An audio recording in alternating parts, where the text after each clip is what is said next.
Look! Listen. Taylor. Yes. It's episode 108. It's Horizons 60 on Look, Listen with Geese Guyera and Taylor. Welcome to a podcast about Pokemon and other things. Guys, in this podcast, we discuss Pokemon, the anime, Horizons. We talk about it. We review it. Is it cute? Is it cool? Is it boring? But what we also do is talk about other things. And before we jump into Geese Peeps, Geese of the Week, What's Geesing with Geese, guys, we have very, very important justice to deliver here. Last week, for our correction of the week, for our question of the week, we discussed what 5 liquids we would want coming out of our fingers. And I did not say Raising Cane sauce, and I apologize to each and every one of you because that is 100% one of the answers is Raising Cane sauce. And would you like to tell everyone what sort flavor Pepto-Bismol you actually want coming out of it? I don't even remember what I said. Do you remember what I said? Play back the tape. But I think, I would. I don't think I mentioned Pepto, but if I didn't, then I want Pepto on a finger because I always need that stuff. And sunscreen, I know you wanted. Yeah. What is there? Shampoo and conditioner. That was already picked. Shampoo and conditioner combo. Pepto, jet fuel. I forgot about jet fuel. Chicken broth. Jet fuel and chicken broth. Yeah, the combo jet fuel and chicken broth. It's a good name for your autobiography, Geese. Yeah. Okay, Taylor, we were allowed to make 1 week last minute changes. Are you going to swap out any of your answers? Oh, boy. Play back the tape. Play back the tape. You know what? I'm going to stick with it. I think I had great answers, probably. I have faith in me from last week. He's locking it in. Again, I apologize for not saying Raising Cane sauce last time. That is the correction of the week. Now, time to move on to what's new with Geese. Geese, Taylor, set her up. What's geesing with you, Geese? I think I mentioned this last week, but I'm now addicted to looking for deals on Craigslist and various other auction sites. I've now decided that I'm just going to fully enable Aaron's old retro computer and TV collecting hobby because nothing beats the dopamine rush of finding something that he really likes for cheap. And remember, guys, here's the big trick. You want an old television for your old consoles? You don't type in CRT because that's going to be a bunch of nerds charging you thousands of dollars. You just want to write in old TV, which is the grandmas selling it for like $5 or free. Yeah. Just to get it out of their house. Yes. So I found some good stuff, and every hour I refresh Craigslist and other stuff. Craigslist is wild, and I'm assuming this is a Wisconsin thing, but almost all of the posts, like every 5 posts, there's like donkey, $1,000 for sale, or bulk sweet corn, $5. I was pretty excited about the bulk sweet corn. What is a donkey? It's still on sale, and they lowered the price. Why is a donkey for sale? I want to. You should have to have a license to buy a donkey. That's a lot of hard work. I agree. You can buy 2 guinea pigs right now for $200. Oh my God! Don't miss your chance. Do you get further discount if you buy 3? They're only selling 2. Uh-oh. I was in a really bad part of town the other day, driving between places and avoiding floodwaters, and there was just a guy on a horse in a very sketchy area, and I was thinking, I don't understand this. Bet that was a Craigslist deal. Yeah, he's probably just bought that off of Craigslist. Guys, are we prepared to move on to Lookin, Watching, Playing, Eating of the Week? Yeah. I am. Guys, I watched the film Cuckoo. You don't need to see that movie. It was okay, but I saw a lot of ads for it, and you know me, every week I got to see 2 horror movies. Tomorrow I'm going to go see Strange Darling, which I believe is a suspense thriller, even though the advertisement, the trailer kind of looked like a horror a little bit. But back to Cuckoo, it's kind of just whatever. Like, if you're somebody who doesn't see a lot of movies, Like, let's take a Geese Peep, for instance. She said, oh, she may have been interested in that. And I said, well, you see so few movies.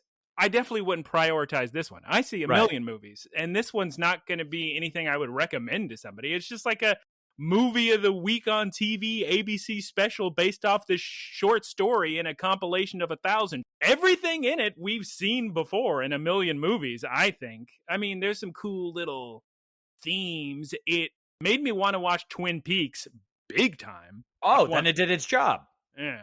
I maybe just want to watch all of Twin Peaks with some I literally ate some Dunkin' Donuts just for the occasion. But yeah, it's whatever. It's not bad. There's some cool, fun little shots, I guess. But yeah, I don't recommend it. Nice. Also, I caught myself during the Scarlet and Violet outbreaks a shiny Riolu, a shiny Watchroll, another shiny Watchwool to evolve into Killer Watchwool, and a shiny Comfy, or Comfy, or Comfey, however you want to.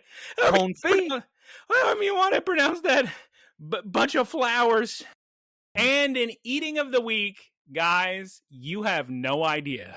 Sorry. I have an idea. Yeah, she has an idea. I'm sorry. It's very hot. It's like 1,000,000 degrees. Honestly, the thermostat lies, because the thermostat tells me, oh, it's low 80s. It's 1,000 degrees. I don't care what you're saying. I'm dying. It's too hot. I'm sweating. I'm dying. I have for years wanted to try a Yorkshire pudding. It looked like the best bread in existence, and nowhere sells it. The only place I could find that even had it was one British place, but they only had it on Sunday when I'm working in Santa Monica. Oh, I was going to say, is it the place in Santa Monica? It's the place in Santa Monica. But finally, I bought one from the Tam O'Shanter. And guys, Yorkshire pudding, it's just a roll. It's a piece of bread. It's just a roll. And I thought, oh, okay. Now, here's the thing. No, here's the thing. This man was about to make me walk many miles when he visited me in DC to go get some Yorkshire pudding. Oh, no. Mm-mm. Oh, first of all. Second of all, we were going to Uber. We were going to walk all the way to the middle of the wherever we were. And Uber would be even worse.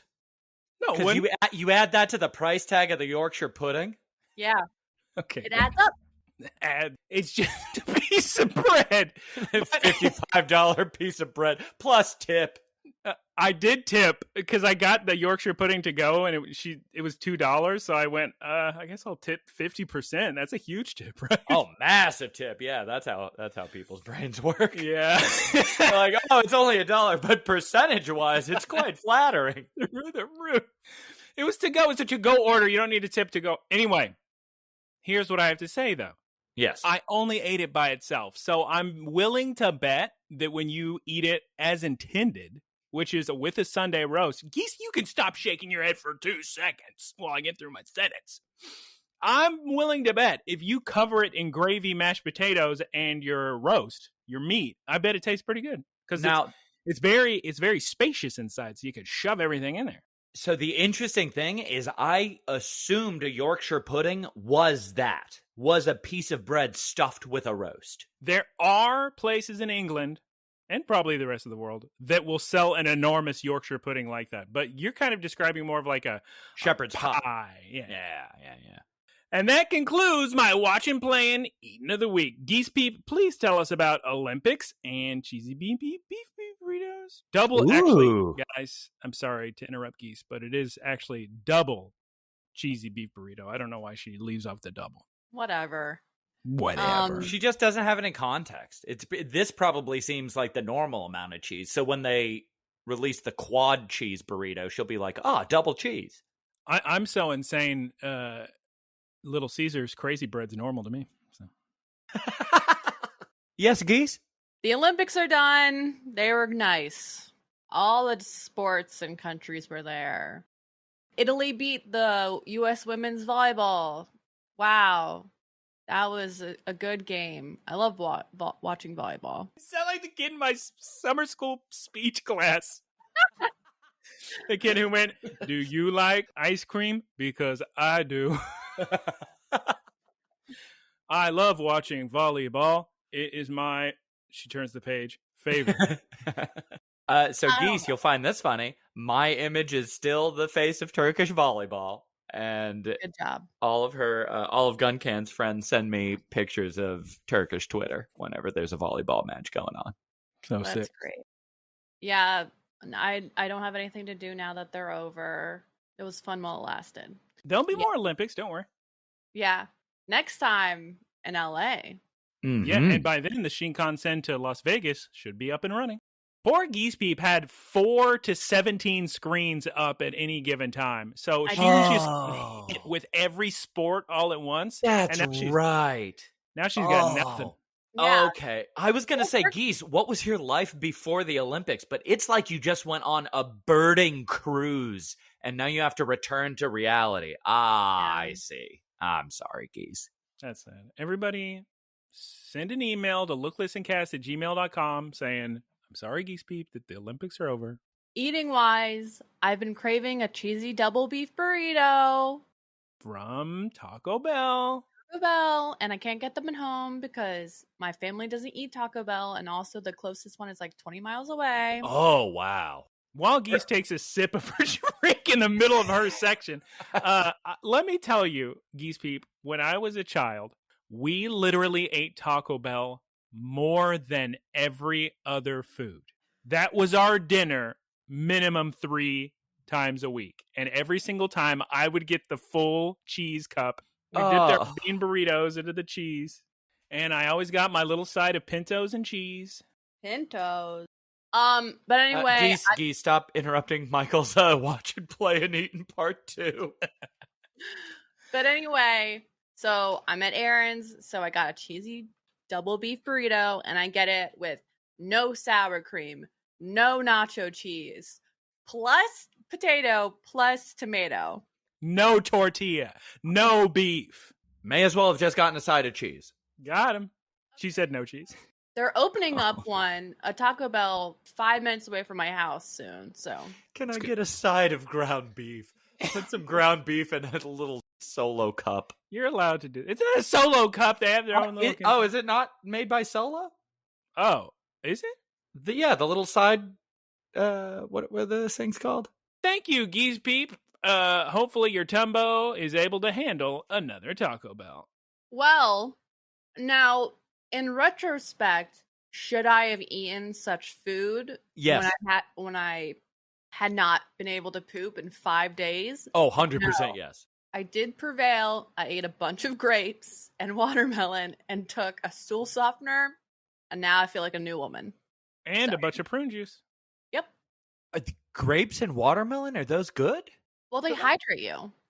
Oh, are you one of those people that doesn't like drinking water? No. That's a yes. That's a yes disguised as an excuse. Look. She likes Taylor? her little Victorian cup of water.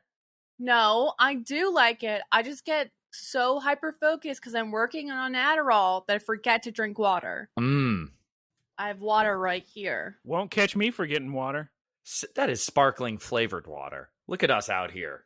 Our normal, God-given hydration. You can say our normal guy's water. Taylor, it's your turn for Watch and Play and Eating the Week. What sort of House of Dragon nonsense have you been watching? I finally finished House of the Dragon Season 2. And as soon as the episode was done, I said to myself, all right, time for the next episode, because this was the most flat ending to a season of Game of Thrones I think I've ever seen. Just a big old cliffhanger. It wasn't, well, I was just thinking as the music was swelling and they were showing all these different characters and the journeys they're going on and everything, I was reminded of the ending of, I think it was season 6 of Game of Thrones, which had one of the sickest exits with the sickest music, all the stakes in the world. And then I watched this and I was like, this was just a very kind of boring ending to like an episode 2 of a season. Ooh, no, they're preparing for giant battles. Yeah, I know, but I just didn't. I felt so. I just wasn't interested. That I wasn't as hype as I feel like I should have been. That's too bad. Well, what about Cobra Kai? Is that good? Okay. So, question: did either of you two watch Karate Kid growing up? No. I watched Karate Kid Part 1, not growing up. I couldn't tell you the year, but at some point I've seen Karate Kid Part 1. I saw Part 1. It wasn't like an integral part of my childhood. I saw Part 4 with Hilary Swank when I was a child. Didn't have any ties to this series at all. And then I remembered, one of my Reddit friends is in Cobra Kai. I'm going to watch Cobra Kai. Or person that I used to be like in a subreddit with, and we would talk. So I start watching Cobra Kai. I don't know what happened, but it's given me, it's so easy to binge. It's hard to put my finger on it because it's not like grand, amazing television. The acting is kind of like sometimes kind of hammy.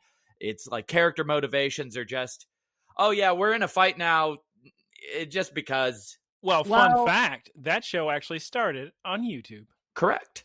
It's such an interesting examination of the villain from the original series and what his life turned into. And it's basically showing those kind of collisions between him and the main character of the franchise as being like an inflection point in their lives. And it's very, very interesting. Kind of, if you like the show Rurouni Kenshin, because it showed, what happens to people who are great at war in times of peace. This is kind of like that. Does he bring up Rurouni Kenshin twice a week? I try to.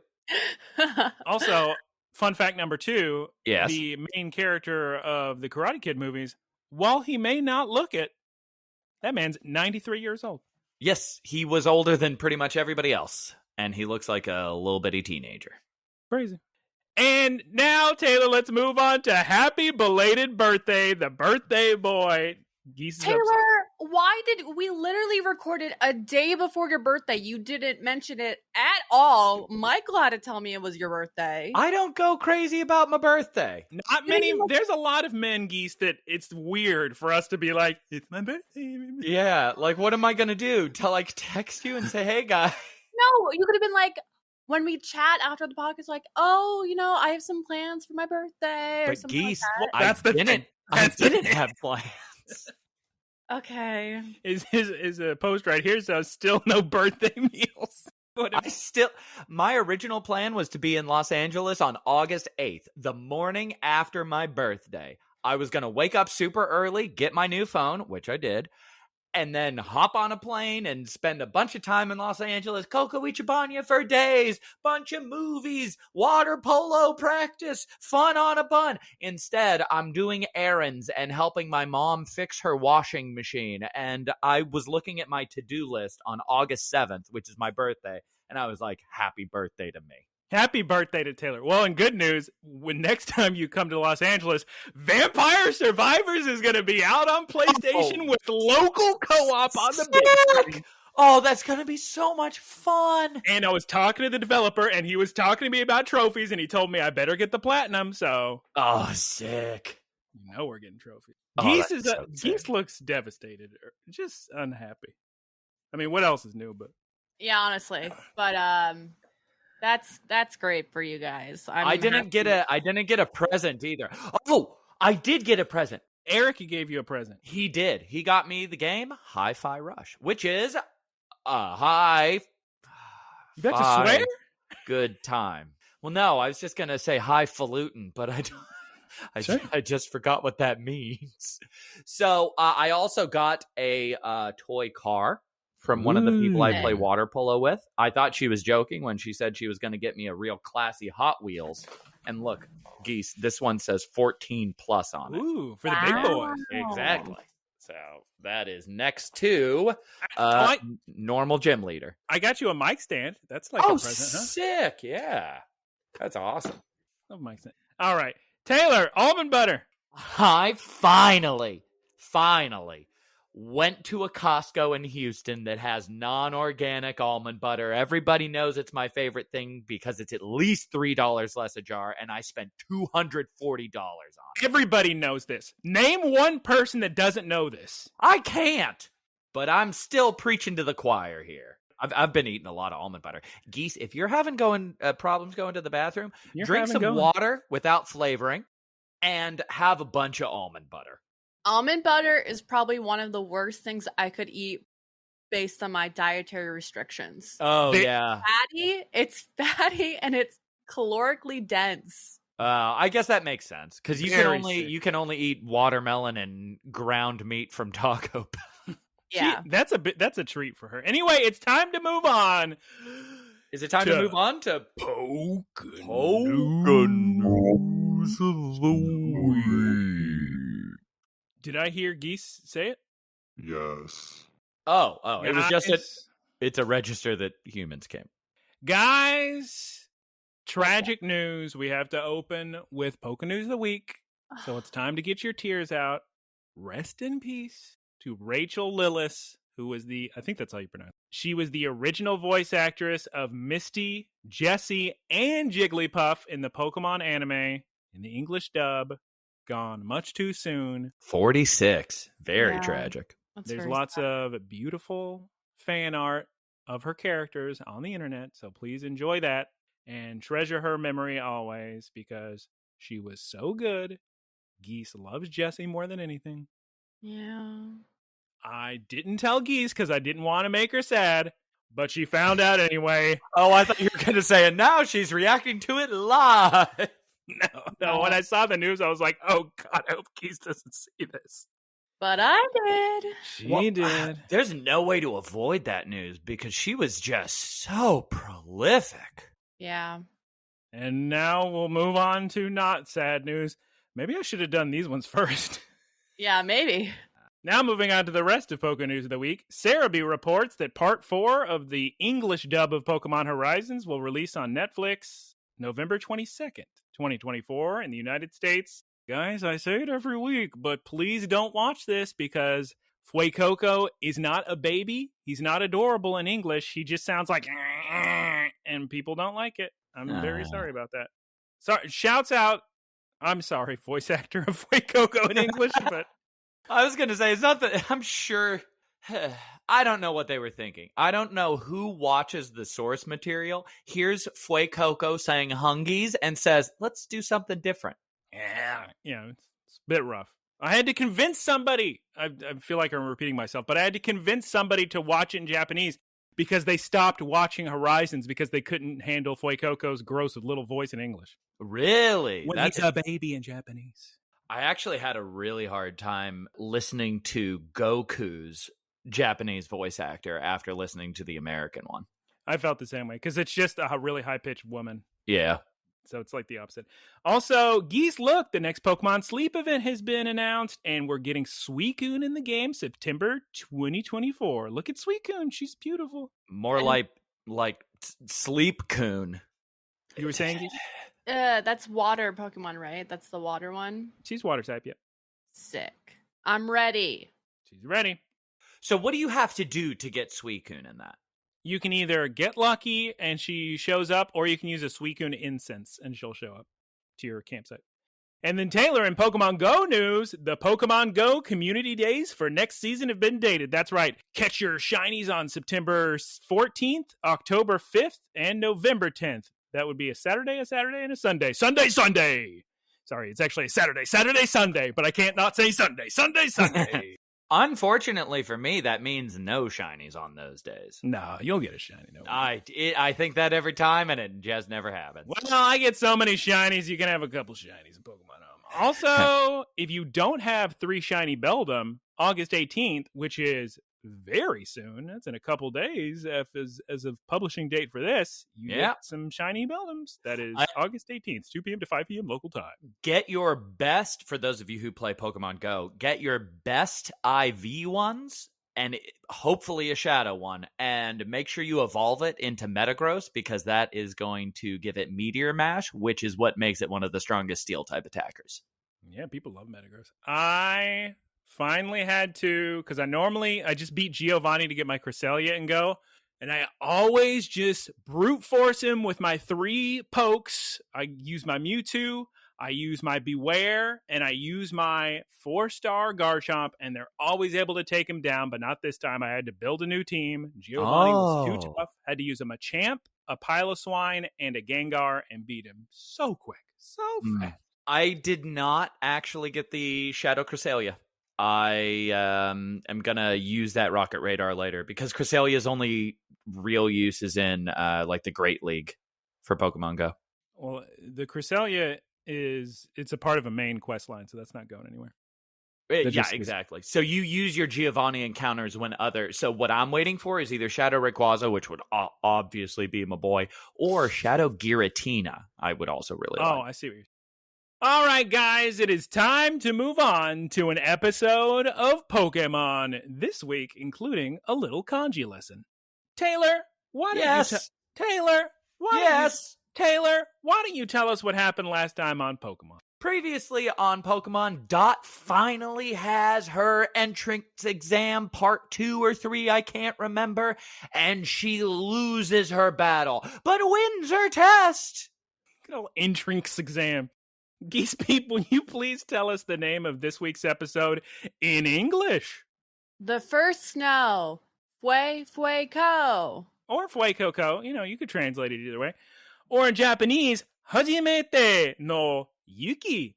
Hoッホッゲー. Now, time for your kanji lesson. Geese Peep and Taylor, please look at the doc. Do you see the kanji for snow? It's the fancy, complicated Japanese character with the other Japanese characters written on top of it. Yeah, I see it. Give me Furigana is what's above it to tell me how to pronounce the because how do you write that? My phone. I have Japanese on my phone. No, I mean that particular character is just so precise. Yeah, it's 2 radicals, and I'm about to explain what they are. What are the radicals? So, and here's an interesting thing about Chinese and Japanese. So, Japan took these symbols, these complicated symbols from China, and they have the same meaning. So that isn't Yuki in Chinese. It's like Zhao something. I don't know Chinese at all. But if a Chinese person goes to Japan, they can read almost everything. In their head, it's a different word, but they know that means snow. It's not Yuki to them, but they know that means snow, which is so cool. That's very how that cool. works. But anyway, let me explain the kanji for snow. The first radical, if you look above the thing that looks like a 3, you see how it looks like a 3, and then above that, it kind of looks like an upside down, I don't know, sort of like goblet or something. The top of that kanji is actually the kanji for rain. So you see like little droplets coming out of the sky. And then the kanji underneath is the kanji, or the radical underneath it means hand. So if you combine rain that you can hold in your hand, it turns into the kanji for snow. Very neat. That's so cool. I actually did know this because of the children's cartoon. What was the name of it? It better be like Snowbird's Big Adventure, because I can't see this coming up casually in a children's cartoon. It's the one where it's a cat in China, and it's educational, and it starts with M or something. Oh, is that a PBS show? Yeah. And didn't that woman go on to do a bunch of stuff? Like she has a bunch of books out and stuff? I don't know. I think so. Okay. Everybody email. S started an S. Was like some. Then oh geez. Songo? Hold on, that oh geez was just such a PBS show with Chinese cat. Yeah. There you go. Sagwa. Yeah, I remember that there would be like little lessons on characters, and I remember the one with the fire because it kind of looks like a thing of fire. Anyway, thank you for the lesson, Michael. Good old thing of fire. But yeah, isn't that cool? You can see how that looks like a hand and that looks like rain, and rain you hold in your hand turns into snow. Very sick. How often does that come up in kanji where things actually look like? Most of the time. You have to know what you're looking for, though. Yeah. Because kanji, once you understand that kanji are combinations of radicals like that, then it's easier to realize what's most frustrating about kanji to me is that there's a million different readings of the exact same kanji. Like Nichiyobi, I believe is Sunday. Nichiyobi starts and ends with the same character. And one of them is pronounced Ni or Nichi, and the last one's pronounced B or something. So that's just annoying to me. But Geese Pete, please give us our 1-sentence synopsis this week on Pokemon, please. Ain't no mountain high or cold enough to keep Roy and Fue Co apart. Oh, adorable. Guys, we gotta go to Montenevera to go battle Rhyme for Roy's implementation test. Aw, should have said we gotta go battle Rhyme for reasons. Oh, that'd be so good. But here's the problem, guys. It's very snowy. We gotta buy some new winter garb, some new gear, some Parkas geese. For the English subtitles, it calls it Fridge Town. What is it called? Montenevera. That's not the mountain. Is that No, the mountain? The mountain is Glaciado. Okay. I actually like Fridgetown more. Me too. All right, guys. Well, we want to cancel the podcast. What do we want to do about it? Let's just write to him. Whoa. Well, I'm frustrated because I always say Montenerva, but when I actually read it, it's Montenevera. They put extra syllables in it, so I don't like it either. Guys, we need to buy some winter clothes. Liko got a cute little leaf on her little snow hat. I like that leaf because she is a grass type trainer with Florigato, but also it's that same symbol for I'm a starting trainer, and we've had this discussion before. Taylor, oh, that's cool. You know how when you start, you're playing your Final Fantasy 14 and you're just starting out, they do the little sprout symbol saying he's just a new Because you're green. Quaxley and Florigato and Fue Co are wearing adorable little scarves. And by Quaxley, you mean Quaxwell. And Dot's got a giant parka on. Liko thinks Dot kind of looks like Nito thing, but at this point, Roy walks in. Geese, what is Roy gonna plan on wearing into the snow? his shorts and shirt, and the only thing he's gonna add is some gloves. And this is such a boy thing. Oh my goodness. Oh, just like drinking fresh water. Yeah, just like that. He says, don't worry, guys. I'm going to be running around, sledding, having snowball fights. I'll warm myself up just fine. And they do such a good job of saying what a kid would say to that, because I think it's Liko who goes, Roy, you're going to catch a cold. And my adult mind is saying, Roy, you're going to you're going to experience hypothermia and die. And at some point, the kids even say, Roy, have you ever even been in the snow? And Roy says, I've watched videos, so I'm good. I love Roy. Roy's just like me in Alberta in February when I walked out of the airport just wearing a t-shirt just to feel negative, whatever, like 30 degrees. I do the same thing in Montana. Whenever there's a deep freeze, I just go out in my sandals and shorts. It's so fun. It's real sick. We're just like Roy.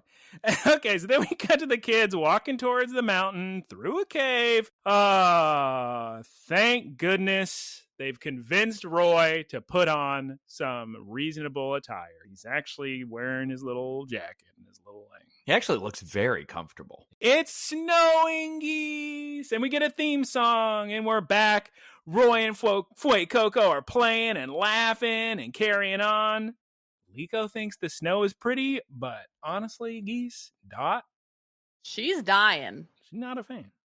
Quaxwell is dancing. Florigato runs off. She spots a Bergmite eating some berries. The Pokedex says, and I've mentioned this before, but I'm a big fan of what the Pokedex does recently, or the past couple generations. The Pokedex has really leaned into this Pokemon's relationship with this other Pokemon.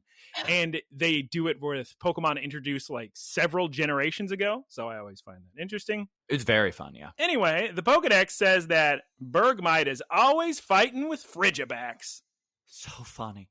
I also noticed towards the beginning of this episode, or I was thinking to myself, I should say, when's the last time anybody went out to catch a bunch of Pokemon? Because it seems like they really wait for the stars to align in this show. Instead of, oh, wow, look at all those sick Pokemon. We should catch them. No, they're not like us. They take a while to commit to make really good friends with somebody before they catch a Pokemon. Oh, look, it's a cute snow runt and a Delibird show up to the berry bush. Fue Co runs to go eat some berries, too. Oh, guys. Taylor, the first of many times this is going to happen. But tragedy befalls little Fue Co. Somebody's eating some berries and some snow falls from a tree and lands on our boy. Let's just say that this is this icy event is just warming us up for the main course, because this is a very sad episode. No. Well, now that Fue Coco's covered in snow, he looks kind of like Frigibax. So immediately Bergmite starts to attack him, and also a Frigibax that just happens to show up. Frigibax is so funny in this episode. I really want Roy to catch a Frigibax. He should. We then get a little Frigibax versus Bergmite snowy battle, and they start casting, like they're in RPG, casting Blizzard on one another, Blizzaga, and Florigato, return, it's too cold for you, it's too cold out here. Fue Coco tries to stop the fighting, but it's no use. Quaxwell dances around, also no use. Oh no, it's getting colder, Geese, they're making such a strong blizzard. But who pops out of Lico's Pokeball? Hatchram. And she pounds them. She punches them, and they pass out, and then she heals them. Very amusing. That's Hatchram's whole deal, as you'll recall from watching previous episodes of Pokemon. She beats everybody up and then heals them and tells them, calm down, stop fighting. And then, very amusingly, they just walk away from each other. Yeah, it was really funny, actually. I like how they handled that. This whole episode, comedy gold. The last episode was also very funny, wasn't it? 2 episodes ago, I think. Yeah, it was 2 episodes ago. Okay. I think you guys hated last week.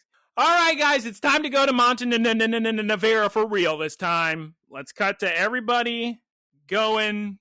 Actually, maybe we can have just a little bit of fun on a frozen lake. Am I right? Can we take one more pause and maybe do a little ice skating, Geese? It's cute. They're all playing and they're taking photos and they're building snowmen and doing snow angels. It's cute. Terrapagos loves this frozen lake. He's big fan. He's just a running. Quaxwell's skating. They're having the time of their lives. Roy even makes Dot join in on the fun. And we get a cool little animation at this point. I guess this is actually happening. It's not just for the audience. Did you notice Lico's Pokeball made like a little beep, beep, beep, beep? And it was Florigato saying, hey, I'd like to come out now and have fun with everybody. Oh, I didn't see that. That was a neat little touch, which is interesting because Hatchram didn't even ask for permission. She just jumped out. Yeah, but this is they're really playing fast and loose with Pokeball consistencies here. I think maybe you can like request to come out, or if it's a big emergency, you can probably come out on your own. But yeah, then we get the PowerPoint presentation of what Geese described. That Pikachu Snowman we're going to come back to later, so keep that in mind. And then we cut to everybody's favorite song in Japanese. People really hate this in English. I've read so many people complaining about how bad this song is in English. I'm sorry, guys, but it's a Ho Ho Gay with Roy and Fue Coco. They spot a snoozing little Cubchoo, but there's a giant bear tick right behind Roy and Fue Coco, and Roy's terrified, so he starts to back up, but he trips and he scares Cubchoo awake, and Cubchoo's crying and screaming. It's very terrifying. The bear tick goes ballistic and starts breaking rocks, and luckily Lico and Dot run up to save the day. Quaxwell, use Liquidation. Florigato, use Magical Leaf. All right, now that we've blinded the giant scary bear, let's run away. And at this point, Taylor, I said to myself, wow, Roy sure is scared of that bear, but he sure wasn't scared of shiny Rayquaza, Black Rayquaza. Yeah, this is actually kind of going back to something that I've said before, which is that people show far too much love for bears. Bears are terrifying, vicious killers. Have you guys ever seen a bear in person? No, and I don't want to. Yeah. In the Smoky Mountains, I believe, driving past one. But apparently the black bears are okay, but grizzly bears, no thanks. Polar bears, definitely. You're done, so. Dot can't run anymore. She ran too fast away from the bear tick. We're going to have to rest up in that very convenient cabin that is right next to us. So it's like a rest cabin. They have those on trails a lot. I like how when they got to the cabin and they later look and realize that, the town is actually quite far away. We need to stay the night. what was their plan? Like, did they not have a tent? Like, were they just gonna like freeze in the cold? Geese, they're like 11 years old. I'm sure they have camping supplies on them. So they make themselves at home in the cabin, drink some tea. Looks like, Geese, poor Florigato, is she catching a little cold, Geese? I just don't think she likes the cold very much. I mean, her typing certainly doesn't. She's weak to the weather. That's true. Poor Florigato. And Roy's laughing at a picture of little Fue Coco looking like Frigibacks. And hey, look at all of our memories, Geese. You remember when they were on the beach? Yeah. With superhero Ludlow. I'm glad they had this moment where they were kind of going through their previous adventures, because that's I don't think they necessarily meant it to do double duty like this, but you know how they have recap episodes in anime where it's just two characters talking and they're like, oh, you remember this time? And then show a 2-minute clip. This was a cool way of doing that. And they used the actual photographs they used before, which I thought was neat. Like one of those pictures they showed is an actual thumbnail we've used before for an episode. Anyway, guys, like they said, it's still a wild mountain in Minerva. So, Roy, we're going to have to stay the night. Dot looks like she's sick. She's sneezing. Let's get some firewood for the little fireplace. Gang, it's time to split up. And real quick aside, I remember in elementary school, we were taught that the word gang was a bad word, and it's only bad. And I raised my hand and said, but in Scooby-Doo, they say, let's split up, gang, all the time. And the teacher said, no, it's only ever a bad word. And I went, oh, wow. Okay. Wow. Scooby-Doo, just for adults. Well, that's crazy. All right, everybody, let's get some firewood. Kilowattrel, knocking it out of the park. You're flying around. You're getting a bunch of firewood. I'm so proud of you. Fue Coco, I know you really want to watch, play, and eat right now and play around and goof, but we really got to get some firewood, so... And he knows how to get it into gear. So he runs off to find some more. But Geese, some time starts to pass. Clock's a ticking. It's getting dark. Seems like Fue Coco's been gone quite a while. Sun's a setting. The snow's a starting. Hey, Kilowattrel, why don't you go look for Fue Coco? Because it's getting kind of late here. At this point, I'm typing in all caps in my notes app. Take notes, Florigato. This is how you look for your partner's other Pokemon without being ridiculous and jealous of them. Because Kilowattrel hears Roy say, we gotta find Fue Coco. Kilowattrel says nothing, just does his job. Instead of having a little hissy fit, hiding in the lighthouse portion of the boat. Then we cut to Fue Coco and Geese. Fue Coco, he's got his baby little arms so full of firewood. He's got so many sticks for the fireplace, and he's running, and then what happens, Keith? He trips and drops all the wood down a little canyon. This is such a rough series of scenes. Fue Coco, no, they all fell down the cliff. So, Fue Coco, he tries to climb down the cliff, Geese. He slips and falls and In a lands. Oh blizzard! my God, it's a commercial break! I will note that this episode is probably the first time I've felt legitimate concern for the characters. The poor boy. Then we come back from commercial break and Roy's just screaming out to Fue Coco. And he thinks he found him. Who's that little Fue Coco-shaped Pokemon in the distance covered in snow? Oh, it's just a Frigibax. Golly, they look identical, apparently, to everyone. So Frigibax runs off, and then Roy walks some more, and he winds up, gosh darn it, right back at the Pikachu snowman they built during the slideshow PowerPoint presentation. He's going in circles. Then we cut back to Fue Coco, and Fue Coco's wandering lost. But it sounds like he hears Roy shouting in the music. And once again, it's time for shout out to the composers of the week. Because Taylor and I both know there's nothing better than the snow level music. 100%. Ice music in Donkey Kong Country.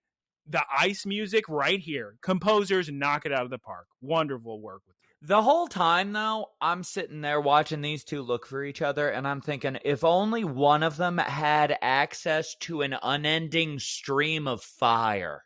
Yeah.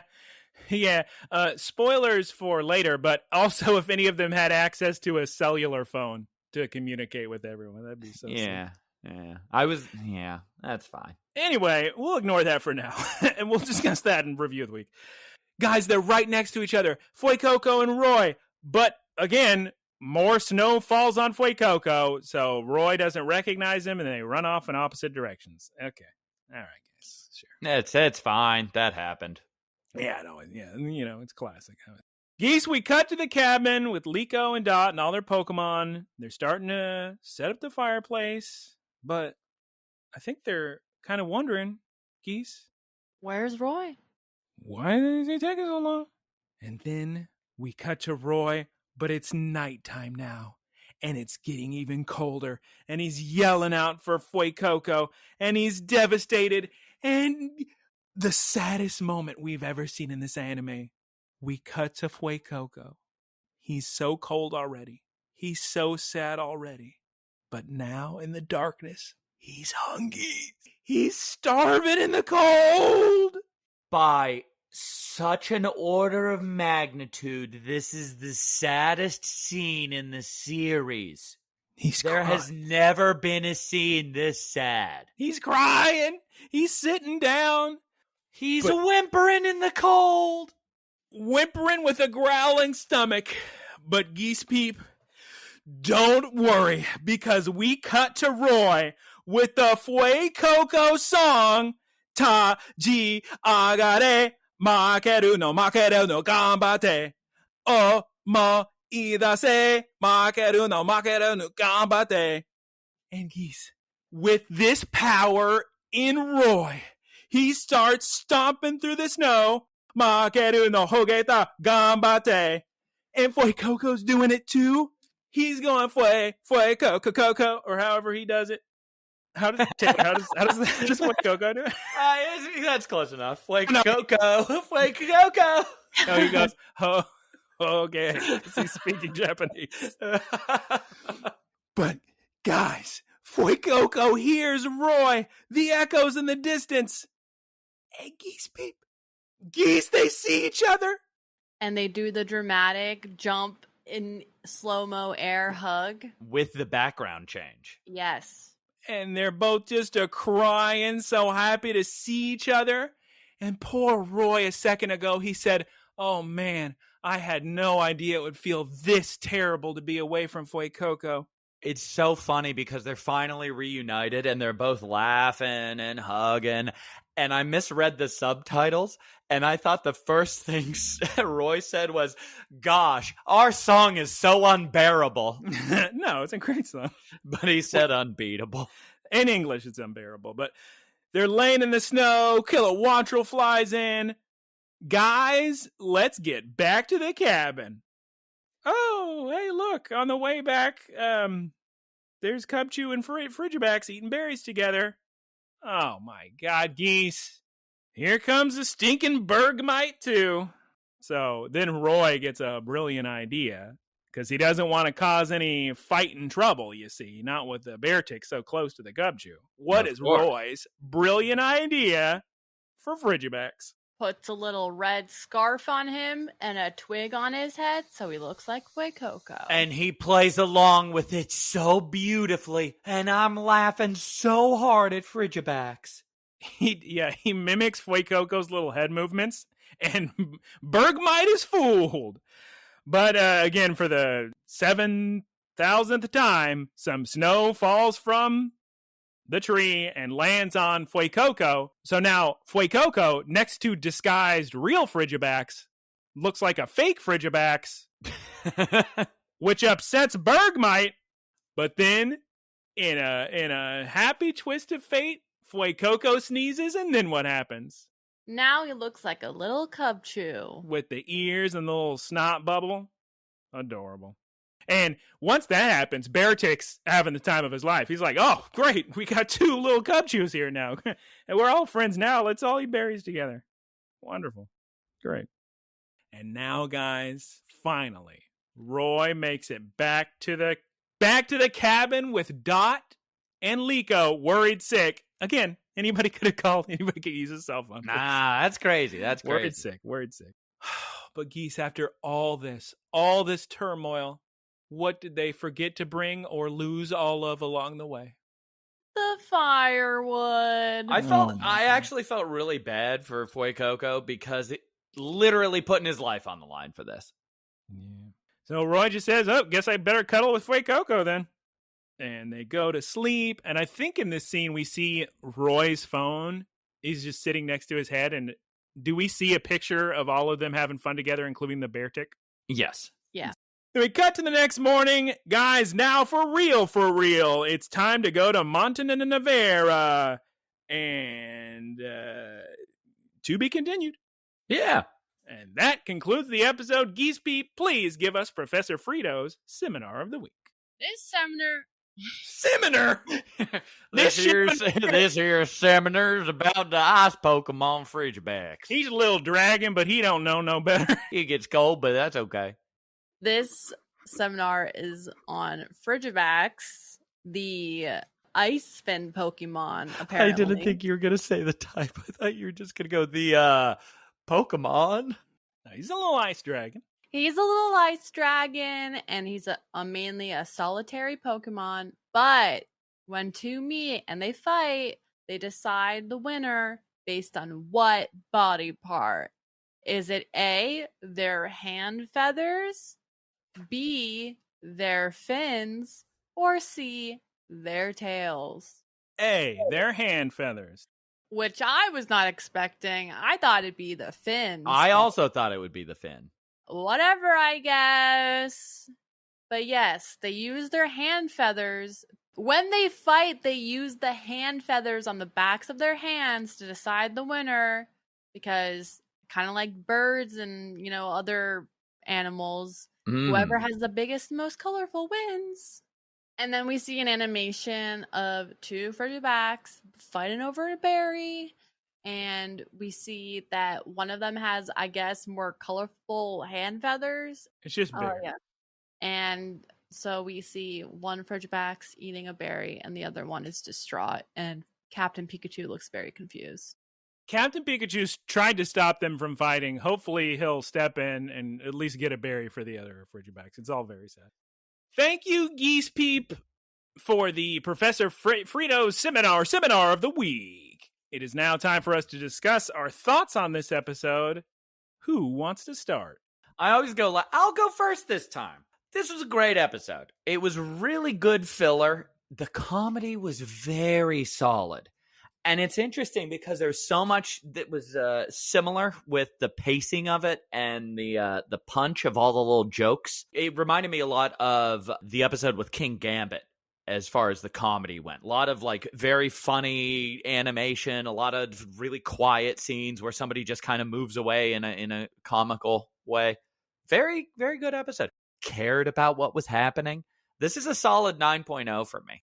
9.0. I can live with that score.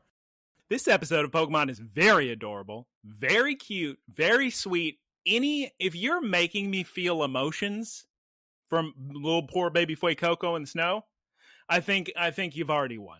If you got me singing the Gambate song, I think you're winning. So yeah, 9.0 sounds right. It's definitely above an 8. I have a couple issues with it with the nobody used a cell phone, but yeah, they were just too cold. They had brain freeze, so they couldn't think. I can excuse it on the part of Roy because he's kind of dumb, but Liko and Whoa! My boys did say charming or something. Yeah, synonym of dumb. Yeah. And I think they overdid some of the bits, like the snow falling on Fue Co, maybe a few too many times. So actually, yeah, we'll stick with a nice 9.1. 9.1 for an episode, I think.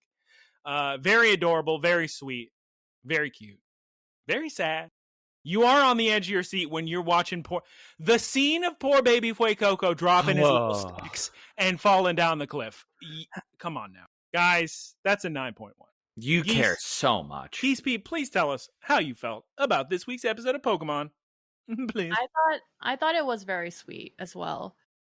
Yes, I thought it was very sweet. Even though it was filler, it was nice, and it's always nice to see a episode about a Pokemon and their trainer. I bet Geese, you're just glad the boy didn't evolve.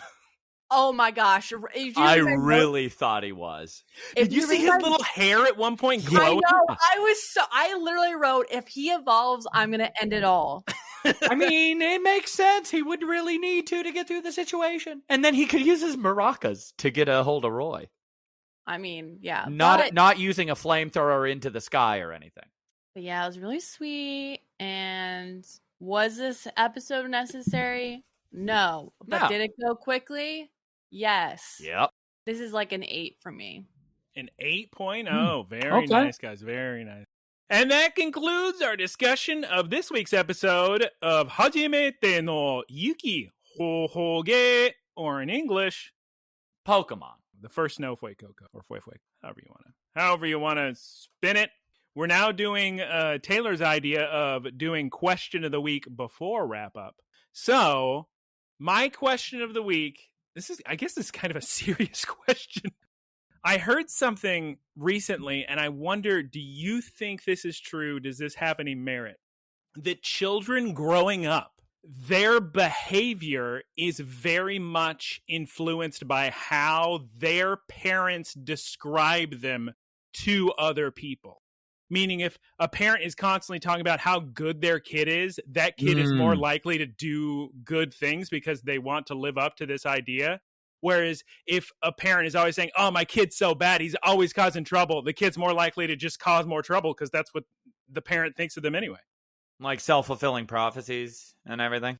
Because somebody was saying, like, that's just the biggest life hack in raising a teenager is just constantly talk about how good of a kid they are in front of them and other people, and then they make more good decisions. So I mean, it's tricky because there has to be some validity to what they're saying, right? Because otherwise if you're talking about how great your child is, then maybe they don't need to try. Especially, like, what if they were really bad at soccer and you just kept talking about what a great soccer player they were? Then maybe the child doesn't trust the parent either. No, not like that. Just like in terms of decision making. Like, are you a good kid or a bad kid kind of thing? Geese, what do you think? In your experience, you've got sisters, you have a mother, everybody had their teenage years. Do you feel like the way your mother described her children affected their behavior? Subconsciously, I would say, on the kids' part. I think a certain degree, yeah. I mean, I was always described as like, my mom always knew she always referred to me as a scholar. And so I felt, I guess, some pressure to do well in school. I mean, my motivation for getting good grades was so that my mom wouldn't yell at me. So... Yeah, my family always was going on about how wonderful I was. But your mother is always saying you're a big troublemaker, huh, Taylor, or no? Yeah, I was always getting in trouble, and I wasn't a troublemaker, which is very strange. Unfortunately, I was pretty smart growing up, and unfortunately, I'm a genius. No, it's elevated genius. I'm sorry. Yeah. It's real bad because, like, school, especially lower levels of education, it doesn't really. Like, the thing you're trying to reinforce is 1, how you're going to learn, 2, social atmosphere, and 3, your work ethic. And I completely missed the work ethic. And I would have rather felt like I wasn't gifted so that I would have to try more. And that was just never part of the equation. So I have a terrible work ethic. Yeah. A lot of and people. That's so much more important than intelligence. Yeah. Yeah. Because you can just ask other people for questions, but if you're good at working hard, it's have results. I mean, intelligence stops mattering as soon as you leave school because the world isn't built for hyper geniuses.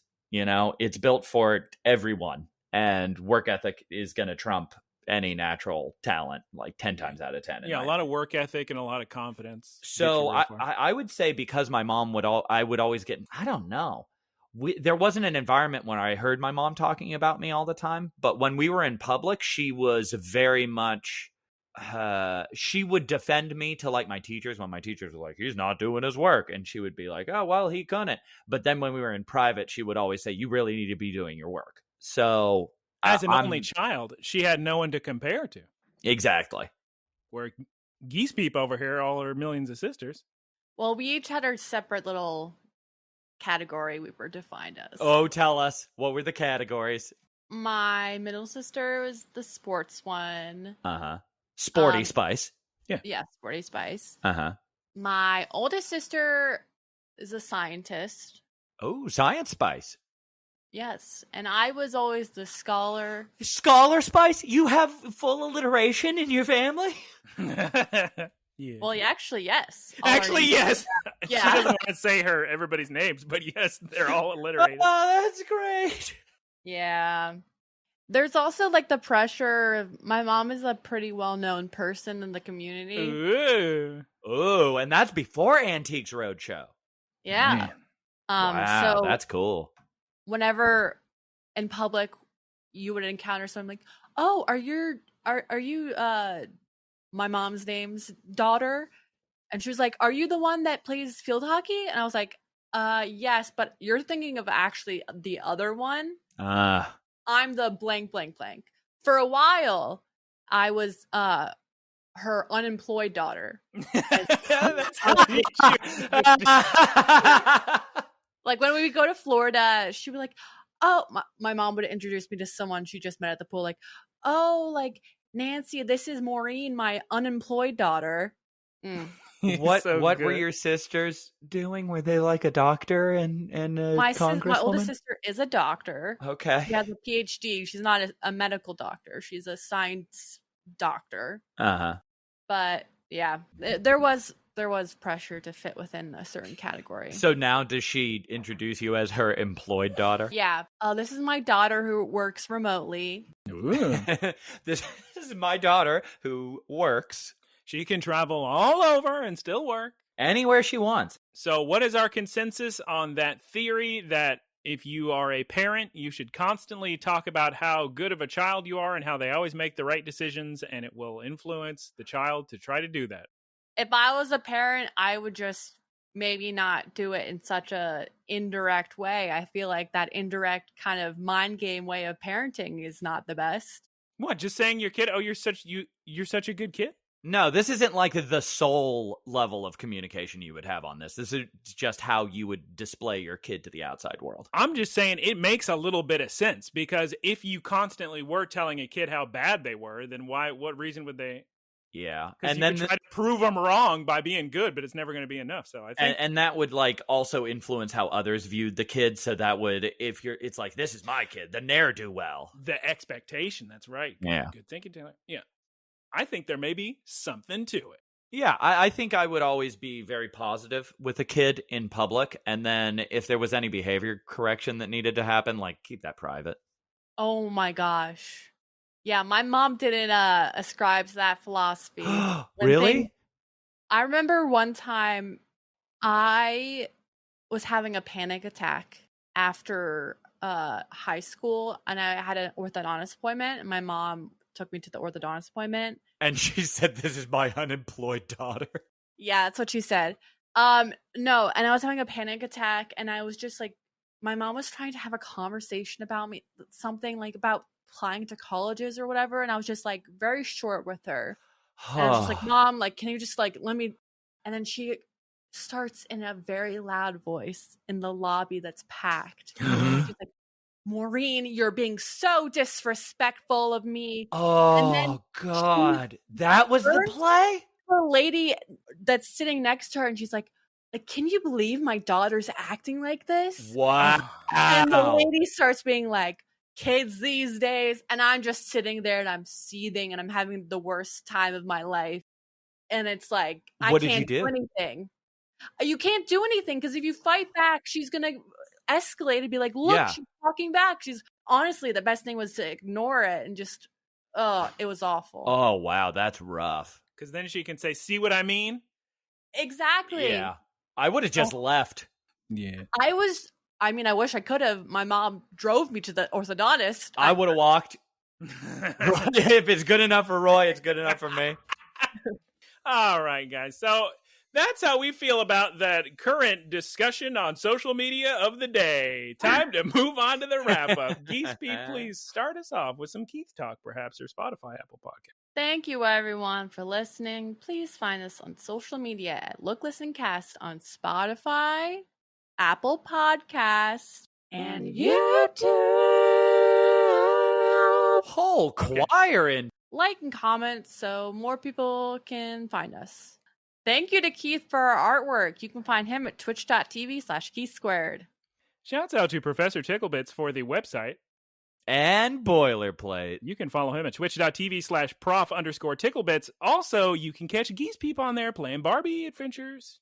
Thank you to all of our supporters in an American accent. You can support us by going to looklistencast.com. Yeah, that supporters was coming through so hard. Supporters in an American accent. Also on the podcast, you go to your little Apple Podcast. There's a little link down there. It says you can support us on Spotify or what have you. So do that. And then also please send your questions to looklistencast@gmail.com. Time to say goodbye, everyone. I'm going to say it once, and this is going to be crazy what we're going to try this week, but Taylor's also going to say it once. And holy moly. Geese is going to do 3 times. She's going to do it one. Oh, she's going to do it 3 times this week. Whoa. Yeah, we're going to try that as that's a fresh change of pace. Okay. All right. Goodbye. I haven't said goodbye yet, Taylor, so we're restarting. Goodbye. Goodbye. Goodbye. Geese? Goodbye. I was getting picked up big time. 100%. Howdy, y'all. It's me, Geese Pete. Thank you for listening to the Geese Pete Productions podcast. Geese Peep Enterprises, doing business as Peep Industries, together with its subsidiaries, is a diversified worldwide entertainment company with operations in media networks, talent management, parks and resorts, multimedia entertainment, and consumer products and interactive media. Geese Peep Enterprises is a Dow 30 company.